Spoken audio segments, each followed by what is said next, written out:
নমস্কাৰ মই ডক্টৰ ৰজি দন্ত বিশেষজ্ঞ আৰু আপোনালোক সকলোকে মোৰ চেনেলৰ অন্য এটি ভিডিঅ'লৈ স্বাগতম জনাইছো। আজিৰ ভিডিঅ'টোত আপুনি আপোনাৰ শিশুটিক কেতিয়াৰ পৰা টুথপেষ্ট ইউজ কৰাব পাৰিব, লগতে কেতিয়াৰ পৰা আপুনি আপোনাৰ শিশুটি দাঁতৰ ব্ৰাছ কৰিব পাৰিব। এই প্ৰশ্নটো হয়তো আপোনালোক বহুত মাক দেউতাকৰ মনত আছে বা যিসকল নিউলি পেৰেণ্টছ হয় তেওঁলোকৰো মনত এইটো সাগে প্ৰশ্ন হয় কি আমি কেতিয়াৰ পৰা আমাৰ শিশুটি দাঁতৰ যতন কেনেকৈ ল'ব লাগিব, কেতিয়াৰ পৰা ব্ৰাছ কৰাব লাগিব, কি টুথপেষ্ট ইউজ কৰালে ভাল হয়। বহুতৰ মনত হয়তো এটা সংশয় আছে, এটা প্ৰশ্ন আছে। তো তাৰে বিষয়ে আজিৰ ভিডিঅ'টোত সবিশেষ আলোচনা কৰিবলৈ গৈ আছোঁ। আপোনাৰ শিশুটিৰ নৰ্মেলি এটি শিশুৰ আপোনাৰ 5 মাহৰ পৰা এবছৰৰ ভিতৰত দাঁত ওলাবলৈ আৰম্ভ হয় আৰু প্ৰায় 1.5 বছৰৰ ভিতৰত গোটেইখিনি দাঁত সম্পূৰ্ণকৈ ওলাই যায়। কিছুমানৰ অলপ জেনেটিক্যালি কি হয়, যদি মাক দেউতাকৰ দাঁত অকণমান ধৰক দেৰিকৈ ওলাইছিলে তেতিয়া সেই অনুসৰি জেনেটিক্যালি কিছুমান শিশুৰ অকণমান লেট হয় ওলাবৰ কাৰণে। প্ৰথম দাঁতটো ওলাবলৈ কিছুমানৰ 8-9 মাহ মানো লাগি যায়। তো সেইটো বেলেগ বেলেগ আপোনাৰ শিশুৰ ক্ষেত্ৰত বেলেগ বেলেগ হয়।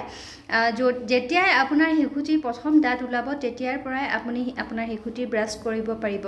ব্ৰাছ কৰিব পাৰিব মানে তেতিয়া আপোনাৰ শিশুটিটো নিজে ব্ৰাছ কৰিব নোৱাৰে, সেইকাৰণে আপুনি যিটো ফিংগাৰ ব্ৰাছ হয় ফিংগাৰ ব্ৰাছ ইউজ কৰি আপুনি আপোনাৰ শিশুটিৰ দাঁতটো ব্ৰাছ কৰি দিব লাগিব, ক্লিন কৰি দিব লাগিব আৰু লগতে আপুনি টুথপেষ্ট ইউজ কৰিব পাৰিব। কিন্তু আপোনাৰ শিশুটিয়ে যেতিয়ালৈকে নিজে থু পেলাব নোৱাৰে, ভালদৰে কুলকুলি কৰিব নোৱাৰে, তেতিয়ালৈকে কিন্তু আপুনি আপোনাৰ শিশুটিক ফ্লৰাইড নথকা ফ্লৰাইডযুক্ত মানে কলগেট টুথপেষ্ট যিটো হয় সেইটো দিব নালাগে। কাৰণ কি হয়, যিহেতু শিশুৰ টুথপেষ্টৰ টেষ্টটো বহুত ভাল হয় আৰু কি কৰে সিহঁতি খাব বিচাৰে আৰু সিহঁতি খাই ভাল পালে যদি সিহঁতে টেষ্টটো ভাল পায় তেতিয়া গিলি দিব বিচাৰে। ভালদৰে থু পেলাব যদি নাজানে তেতিয়াহ'লে পেটলৈ গুচি যাব আৰু ফ্লৰাইডৰ কাৰণে বিভিন্ন ধৰণৰ প্ৰব্লেম হ'ব পাৰে। তো সেইকাৰণে আপোনাৰ শিশুটিক আপুনি যেতিয়ালৈকে ভালদৰে থু পেলাব নিশিকে, কুলকুলি কৰিব নিশিকে তেতিয়ালৈকে ফ্লৰাইড নথকা টুথপেষ্ট দিব, ফ্লৰাইডযুক্ত টুথপেষ্ট নিদিব।